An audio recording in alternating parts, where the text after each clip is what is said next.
വിഭജന ഭീതി ദിനാഘോഷത്തിൽ സർക്കാരിൻ്റെ എതിർപ്പ് തള്ളി കേരള കണ്ണൂർ VC-മാർ. ആഗസ്റ്റ് 14 വിഭജന ഭീതി ദിനമായി ആചരിക്കണമെന്ന ഗവർണറുടെ സർക്കുലർ കോളേജുകൾക്ക് കൈമാറി. വിഭജന ഭീതി ദിനാഘോഷത്തിന് എതിരെ മുഖ്യമന്ത്രിയും പ്രതിപക്ഷ നേതാവും രംഗത്ത് എത്തിയിരുന്നു.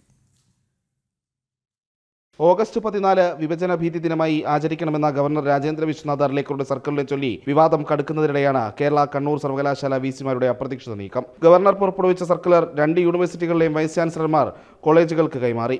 ഭാരത പാക് വിഭജനത്തിന്റെ ഓർമ്മയ്ക്കായി ഓഗസ്റ്റ് 14 വിഭജന ഭീതി ദിനമായി ആചരിക്കണമെന്നതാണ് സർക്കുലർ. ദിനാചരണത്തിന്റെ ഭാഗമായി സെമിനാറുകളും നാടകങ്ങളും സംഘടിപ്പിക്കണമെന്നും പരിപാടികളുടെ സംഘാടനത്തിന് VC-മാർ പ്രത്യേക ആക്ഷൻ പ്ലാൻ രൂപീകരിക്കണമെന്നും നിർദ്ദേശമുണ്ട്. സർക്കുലറിനെതിരെ മുഖ്യമന്ത്രിയും പ്രതിപക്ഷ നേതാവും അടക്കമുള്ളവർ രംഗത്തെത്തിയിരുന്നു. സ്വാതന്ത്ര്യദിനത്തിന്റെ പ്രാധാന്യം കുറയ്ക്കാനുള്ള ശ്രമമാണെന്നാണ് വിമർശനം. നിർദ്ദേശം നടപ്പിലാക്കാൻ അനുവദിക്കില്ലെന്ന് ഇടത് വലത് വിദ്യാർത്ഥി സംഘടനകളും പ്രഖ്യാപിച്ചിട്ടുണ്ട്. അതേസമയം ഇന്ത്യ വിഭജനം എത്രത്തോളം ഭീകരമായിരുന്നു എന്ന് ജനങ്ങളെ ബോധ്യപ്പെടുത്തുന്നതിനുള്ള ശ്രമത്തിന്റെ ഭാഗമായി നടത്തുന്ന ദിനാചരണത്തെ എന്തിന് തടയുന്നുവെന്ന ചോദ്യത്തിന് എതിർപ്പുയർത്തുന്നവർക്കും മറുപടിയില്ല. ജനം, തിരുവനന്തപുരം.